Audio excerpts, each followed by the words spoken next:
Thank you for joining me. Today's video will seem sort of like a review video, but it's not really intended to be that way. I don't really have any expertise in anything. I can't put the word master in front of anything I do. I don't even like to fish. I'm not even a master baiter. So the point of this video is to explain to everyone why I bought an item and the things I didn't like about it. So this video series will be titled WIBI, Why I Bought It, What I Didn't Like. Today's item is the Creeper lockpick set from Sparrows. Here's some reasons why I bought it. I bought this set because it comes with quite a decent selection of tension wrenches. For a beginner set that's not just chock full of everything on the menu, it has a nice selection. It comes with 3 of these twisted, angled tension wrenches in 3 different widths. I found out that I prefer these. It has 3 of the double-ended with the short throw and long throw in 3 different widths. I found I don't really care for these. And it also comes with 2 double-ended top of the keyway wrenches. I don't have any locks, so I don't really have any locks that I could use these on. So I don't really have an opinion on them yet. I also purchased this set because of the pick selection that it comes with. There are 6 picks included. 4 of them are rakes, and 2 of them are single points. I believe this is called the hybrid, which kind of has something similar to like a diamond, but it's also swooped sort of like a medium or a small point. I'm not 100% sure on any of the names on these. I just haven't gotten that into it yet that I've memorized all of that stuff. But I do know that I purchased it because it has these Bogota and similar style triple peak, triple ripple, purple nurple, various different types of rakes, and I was most interested in starting out with raking, so I thought this was a good place to start, and it has been successful. I do pretty good with these rakes, with the exception of this guy.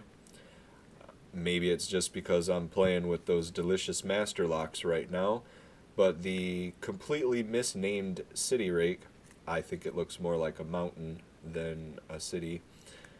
I haven't had any success with any of my master locks yet, mostly because time. I also bought this because it's advertised to be smooth, no obstruction on the back, and smooth, no obstructions on the front. I didn't have any intention for wearing this in an Alice or Molly or Gertrude fashion on any exterior clothing, and no intention of affixing any sort of symbol or insignia to the outside. So it is nice and smooth on the back. You can tell it is quite flat, and then the front ends up flattening out pretty good with the exception of this little divot here. I also purchased it because of this neat little Sparrows Velcro tag that comes with the kit. I thought this was cool. I don't know where I'm going to put it, but I'm going to put it somewhere so that I can look at it on a regular basis.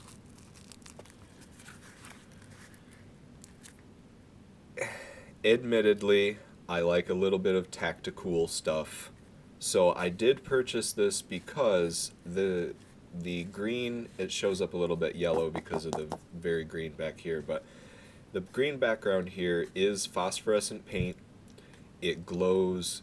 I haven't tested it out myself, and I don't know exactly how long they claim that it will glow for, but it does glow. It does say, or it does do what they say it does. It does glow, and I did buy it for that, not because I think I'm going to be needing to use it in some sort of clandestine scenario or in the dark where I won't have access to the flashlight I carry with me all the time, but because I thought it was tactical and no other reason besides that.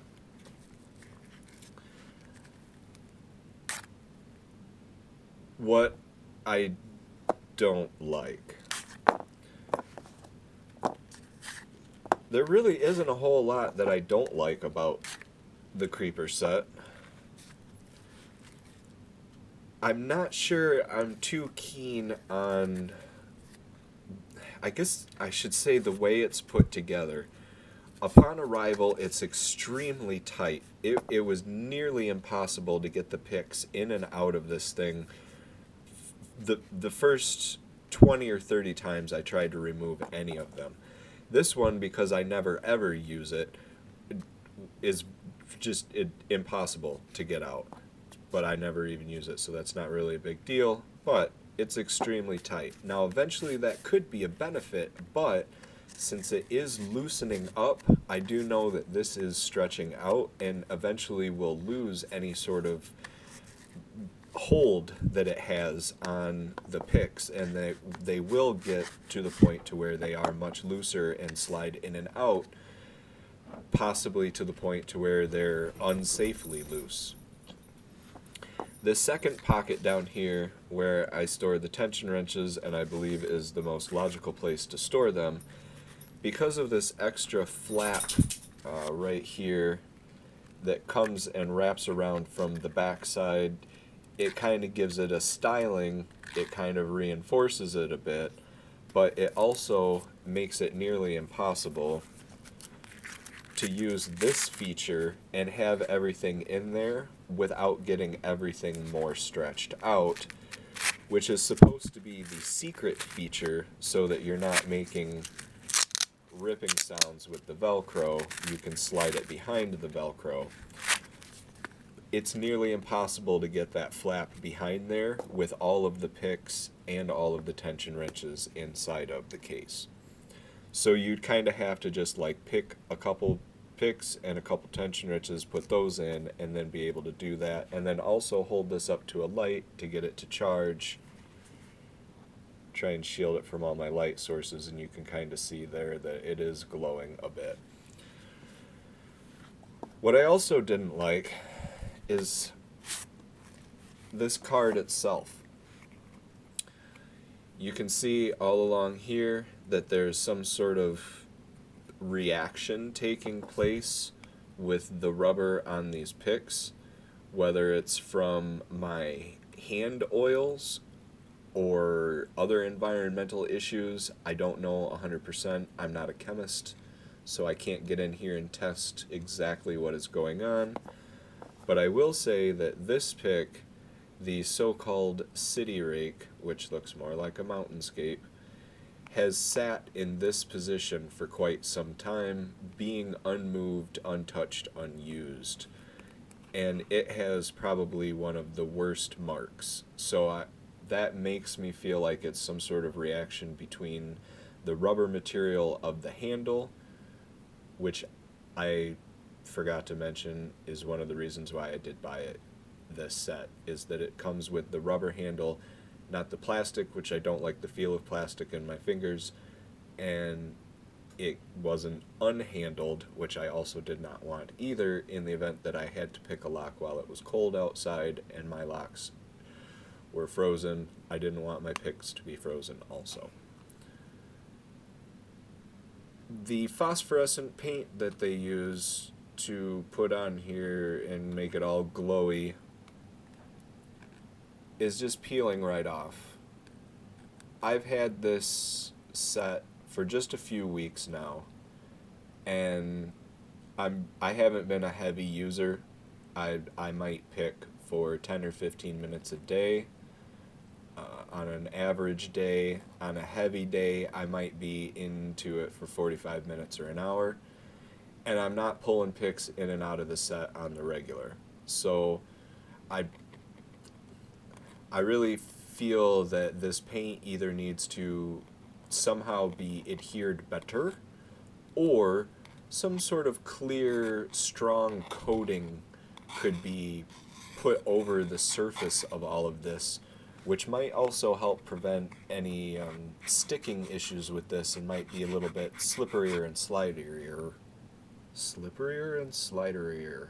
Yeah, just eat it. So eventually, this feature is going to be useless, which makes it no longer really a feature. The card itself, if you take that out, it does help to give you extra room inside of the overall case, but that does defeat the tactical feature of the glowing card. What I also did not like about this set is when the picks are in, if you've got, like, I've got relatively small hands. If you've got big hands that are just like, I'm not going to speak for your fingers, large-handed guys, but I've heard a few of you say you got just big, dumb, fat fingers. I feel like it would be fantastic if this would actually fold back a second time somehow, so that the tips could be exposed. I know that would interfere with the card here, but the card itself, I'm finding out, is going to be useless. So it would be neat to find out that one day you just pull the card out and say, alright, I'm not using the card anymore, and then discover that the whole, instead of folding over like this at the top, you would be able to fold it down like that and have access to all of your pick tips to easily pull them, no matter how fat or how dumb or how thick, if you had to wear gloves. I don't know. I'm just getting into this. I don't know what y'all guys do to get crazy with this stuff yet. So, but instead, it's actually more like that. So you have to be able to get your finger into the pick in order to slide it out. And when they're tight and sliding them in, that is another issue. As you can see, the handle can slide all the way down, setting the pick nice and deep in the case.